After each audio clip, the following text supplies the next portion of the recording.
నమస్కారం, క్లోజ్ టీవీకి స్వాగతం. అవును, వాళ్ళిద్దరూ ఇష్టపడ్డారు. 19 ఏళ్ల విద్యార్థితో 38 ఏళ్ల మహిళ ప్రేమాయణం. పెళ్లికి సమాజం అంగీకరించదని బెంగళూరు వెళ్లిపోయిన ప్రేమికులు. వివరాల్లోకి వెళ్తే అతడికి 19 ఏళ్లు, ఆమెకు 38 ఏళ్లు. అయినా వాళ్ళిద్దరూ ప్రేమలో పడ్డారు. ఈ సమాజం తన పెళ్లిని అంగీకరించదని భావించి ఎవరికి కనిపించినంత దూరానికి వెళ్లిపోదామనుకున్నారు.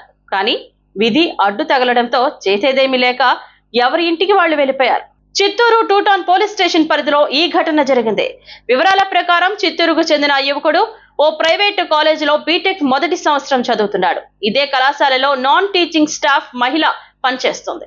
ఈమెకు వివాహం అవ్వగా భర్తతో విడిపోయి జీవనం సాగిస్తుంది. రోజు కాలేజీకి వెళుతున్న విద్యార్థికి ఆ మహిళతో పరిచయమైంది. అది కాస్త ప్రేమగా మారింది. వీరిరువురు వయస్సు తేడా దాదాపు 20 ఏళ్లు ఉండడంతో తమ పెళ్లికి సమాజం ఒప్పుకోదని భావించిన వీరు 3 రోజుల క్రితం ఎవరూ తమకు అభ్యంతరం చెప్పని ఓ ప్రదేశానికి వెళ్లిపోవాలని నిర్ణయించుకున్నారు. అనుకున్నట్టే వెళ్లిపోయారు. కానీ ఇంతలో తమ కుమారుడు 3 రోజులుగా కనిపించడం లేదని యువకుడి తల్లిదండ్రులు చిత్తూరు 2 టౌన్ పోలీస్ స్టేషన్ లో ఫిర్యాదు చేశారు. మిస్సింగ్ కేసుగా పోలీసులు కేసు నమోదు చేసి దర్యాప్తు చేస్తుండగా వీరి ప్రేమ విషయం బయటపడింది. సాంకేతిక ఆధారంగా వీరు బెంగళూరులో ఉన్నట్లు పోలీసులు గుర్తించి అక్కడి నుంచి ఇరువురిని చిత్తూరుకు తీసుకువచ్చి తహసీల్దార్ ఎదుట బైండ్ ఓవర్ చేశారు. సిఐ నెట్టి కంఠయ్య కౌన్సిలింగ్ ఇచ్చి తల్లిదండ్రులతో యువకుడిని ఇంటికి పంపించారు. ఆ మహిళ కూడా తన ఇంటికి వెళ్లిపోయింది.